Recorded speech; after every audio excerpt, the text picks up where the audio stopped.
यानी कि हमारे अंदर जो वास करती हैं ये चीजें ऐसे ही वास नहीं करती हैं।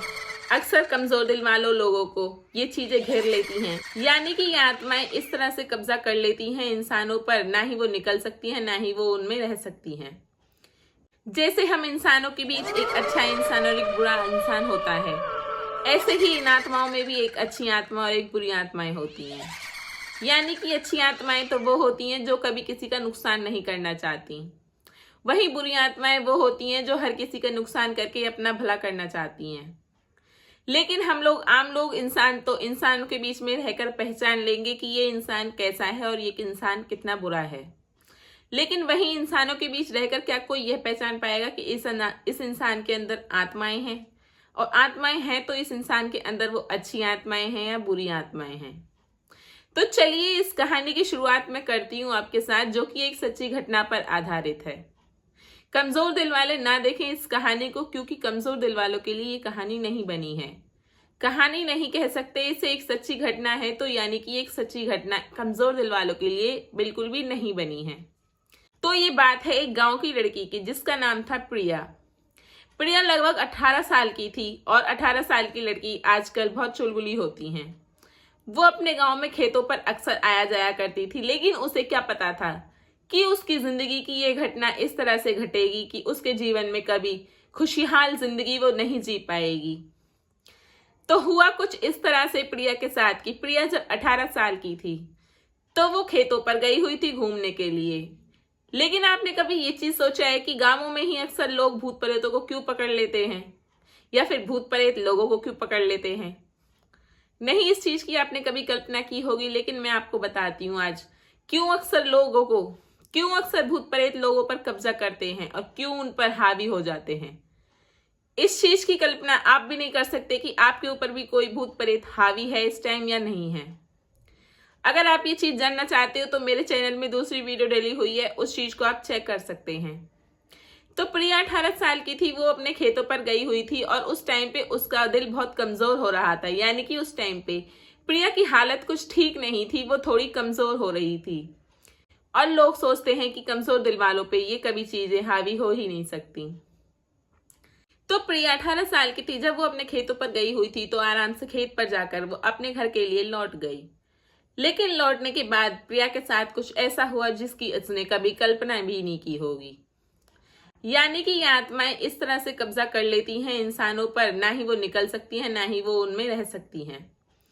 यानी कि आधे लोगों के साथ तो आत्माएं रहती हैं, लेकिन आधे लोगों के साथ नहीं रह पाती हैं। तो प्रिया जैसे ही खेत से अपने घर पे आती है तो अच्छा खासा जीवन बिता रही होती है। साल 2 साल गुजर जाते हैं, लेकिन प्रिया की जिंदगी में कभी कोई घटना नहीं घटती।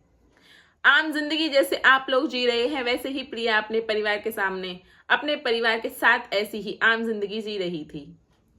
लेकिन प्रिया को क्या पता था कि उसके अंदर किसी आत्मा का वास है। ये बात प्रिया को जब पता चली, जब प्रिया के सामने किसी ढोंगी बाबा ने आकर कहा। लेकिन उसके परिवार वाले नहीं मानते थे कि ढोंगी बाबा सिर्फ पैसे बनाते हैं। लेकिन ये बाबाएं हमारी जिंदगी की कोई कोई वो हकीकत बता जाते हैं जिस चीज की हम कभी कल्पना भी नहीं कर सकते।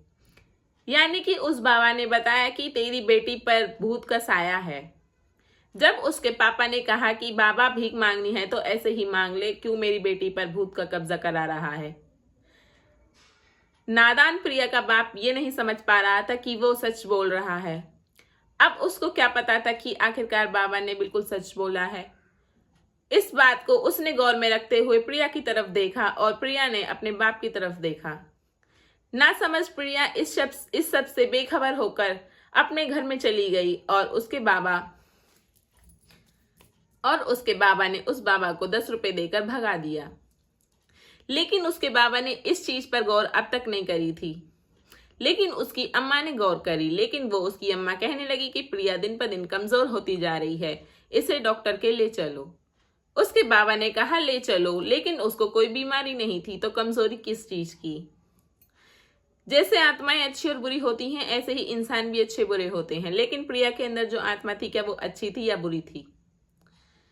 तो ये चीज जानने के लिए उसकी अम्मा ने उसको डॉक्टर के घर ले गई, और फिर वहां पे पता चला तो प्रिया को कोई भी बीमारी नहीं थी। इस चीज को देखकर उसके बाबा और अम्मा दोनों हैरान हो गए। लेकिन प्रिया जो थी वो एक खुशहाल जिंदगी जी रही थी, बस शरीर से कमजोर होती जा रही थी।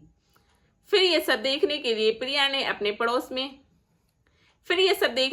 प्रिया की अम्मा ने अपने पड़ोसी से पूछा कि एक दिन हमारे घर ऐसे बाबा आया था, उसने हमें हमारी बेटी पर भूत का साया बताया है। तो वहाँ के लोग अक्सर जानते थे ऐसे भक्तों को जिन पे भूत प्रेत आते थे और वो भूत प्रेतों को छुटवाते थे। तो फिर प्रिया की अम्मा को उसके पड़ोसी ने एक ऐसे भगत का नाम बताया जहाँ पे वो उसको लेके गई। उस दौरान उसके बीच में जो रह रही आत्मा थी, यानी कि प्रिया के परिवार के बीच में जो रह रही आत्मा थी, उसका खुलासा होता है। तो उसकी अम्मा को वो भगत बताता है कि आपकी बेटी पर जरूर साया ही है। तो प्रिया की माँ और प्रिया दोनों हैरान हो जाती हैं और प्रिया के बाबा भी हैरान हो जाते हैं कि क्या कह रहे हो आप। तो फिर प्रिया के साथ जो घटना हो रही थी, उसके बाद में वो बाबा उसके साथ कुछ ऐसा करता है जो कि प्रिया उसे देखकर खेलने लगती है और रोने लगती है। तो रोते रोते वो खेलते खेलते इस तरह से बोलने लगती है, नहीं जाऊंगा, नहीं जाऊंगा। यानी कि अब प्रिया भी उस तरह से अपने रूप में आ चुकी थी जिस तरह से रूप में उसको एक बाबा बता कर गया था। अब उसकी माँ और बाबा उसे देखकर बहुत ज्यादा परेशान हो गए। वहां पे बैठे लोग भी काफी ज्यादा परेशान हो गए इस चीज को देखकर कि इस बच्ची के अंदर आत्माएं बस रही हैं और इसको अभी तक पता भी नहीं है। उसके बाद में जैसे ही प्रिया को वो बाबा कुछ मंत्र वगैरह पढ़ता है और फिर वो बोलती है नहीं जाऊंगा, नहीं जाऊंगा करके, तो फिर उसके बाद में जैसे ही वो भगत उसके ऊपर से उस चीज को हटाता है तो प्रिया शांत हो जाती है। उसके बाद में उसके अम्मा बाबा काफी हैरान हो चुके होते हैं, तो वो थोड़ी राहत की सांस लेते हैं कि अब हमारी बेटी ठीक है या नहीं। बात यहीं खत्म नहीं होती है। फिर वो भगत बोलता है कि नहीं, अभी आपकी बेटी बिल्कुल ठीक नहीं है। फिर उसके अम्मा बाबा बोलते हैं कि कुछ तो करिए, हमारी बेटी को कैसे भी ठीक करिए, हमें तो आज तक ये पता भी नहीं था कि इसके साथ क्या हो रहा है। फिर उस भगत ने प्रिया को दोबारा बुलाया तो प्रिया ने फिर वही खेल और फिर वही ड्रामा शुरू कर दिया। तो फिर उस भगत ने इस बार बड़ी गहरी सख्ती से उसके साथ बर्ताव किया। फिर उसके बाद उसने सब चीज दांत खोल दिए, यानी कि प्रिया अपने मुंह से सब चीज बोलने लगी कि मैं खेत पर गई हुई थी, उस टाइम पे मैं बहुत बीमार थी और मेरे ऊपर उस टाइम पे ही कब्जा हुआ था। यानी कि वो प्रिया नहीं बोल रही थी, उसके अंदर जो चीज थी वो बोल रही थी। तो फिर उसके बाद में जब सारे राज खुल गए तो उस भगत ने ऐसा काम किया कि प्रिया के ऊपर से वो चीज हट गई और वो उसके साथ कभी भी नहीं आई। यानी कि हमारे अंदर जो वास करती हैं ये चीजें ऐसे ही वास नहीं करती हैं। अक्सर कमजोर दिल वालों लोगों को ये चीजें घेर लेती हैं और आप भी सतर्क रहें ऐसे ही चीजों से। यानी कि अगर आप बीमार वगैरह हैं तो ना ही आप अपने खेत पर जाएं, ना ही खुले मैदानों में जाएं, और जाएं तो अपने साथ माचिस जरूर रख के लेके जाएं। और ऐसी ही सच्ची घटना सुनने के लिए मेरे चैनल को सब्सक्राइब कर लें।